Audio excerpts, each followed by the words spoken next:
agitations in almost all the parts of the country. Now, I take Southeast geopolitical zone, for instance.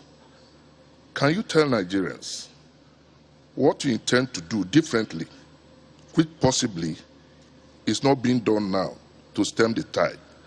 Specifically, do you intend to use political solutions to resolve IPOB agitations as against current government position?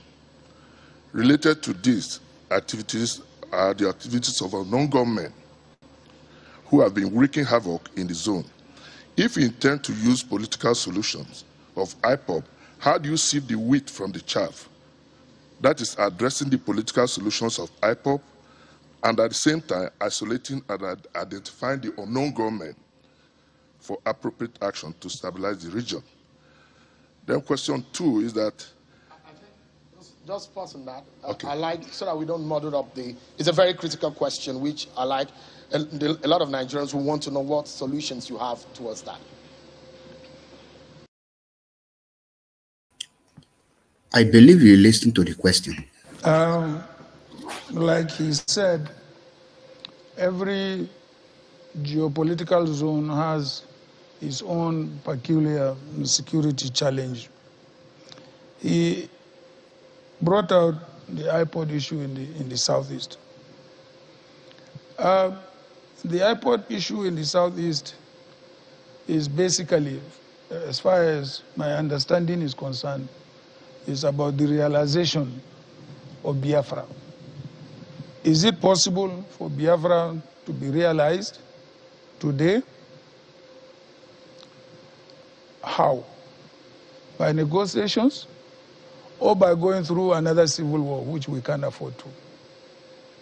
So I believe we should be able to negotiate with the agitators from the Southeast as far as the issue of Biafra is concerned.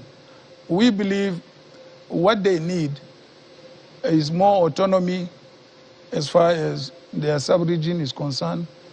That is why we propose restructuring of the country, by which we mean devolution of more powers and resources. After all, there was Eastern Nigeria in the First Republic, and they developed at their own pace and with their own resources.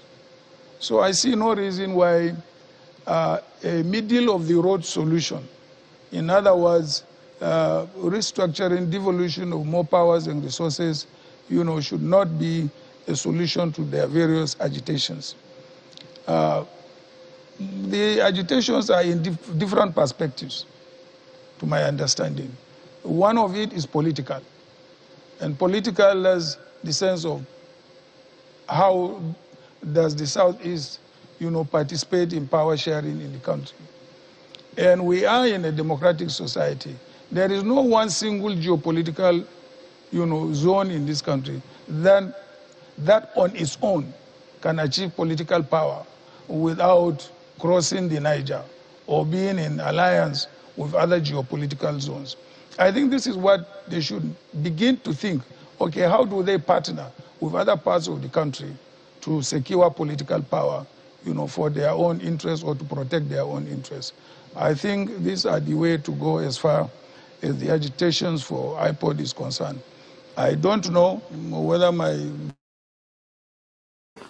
Now, Biafrans and lovers of freedom, I believe you have listened to Atiku Abubaka.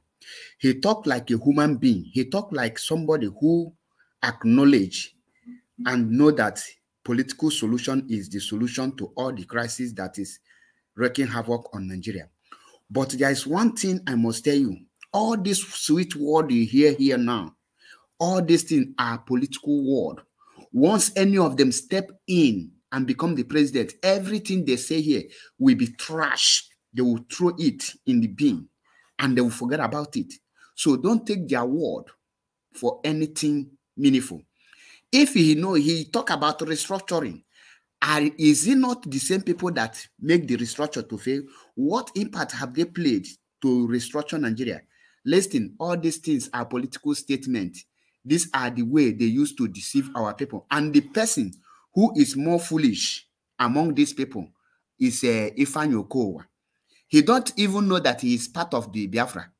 Look at when he was asked, he was referring Biafra as a Southeast, and he is an Igbo man.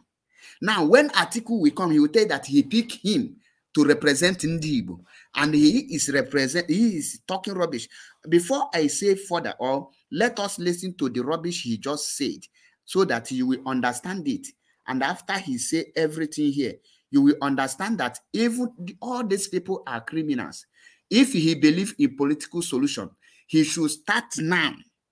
All of them should start now. This is how Buhari was speaking before he became president. So they cannot deceive us again. Thank you and remain blessed. Let us listen to Ifeanyi Okowa, who is more foolish, to see how his own foolishness sound. Pay attention to Ifeanyi Okowa.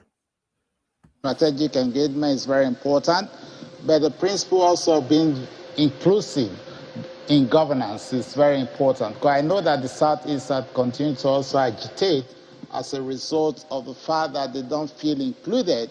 If you watch the security architecture of the current government, they don't appear to play any major roles. So they see themselves as excluded, in quotes, as if they are not part of this nation. That is not the type of government that Atiku Abubaka wants to run. He's going to run an all-inclusive government in which every segment of this country will have a feeling of being part of and part of the nation. I think that obviously, to a very large extent, will add on to the other steps that our presidential candidate will take by the time he assumes office on May 29, 2023. Thank you so much. Well, I will permit one more question from you.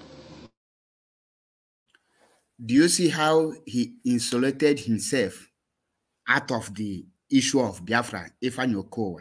He now used the word Southeast. Is Biafra movement only for the Southeast? And his name is Ifeanyi. That is why I tell you people, this guy, he said that Southeast is being excluded in the current government. Is the South included? Let me drop it here. And until I come your way again, this is MAP Eziokwu Bundu 1 in Biafra land. Remember, bless until I come your way again.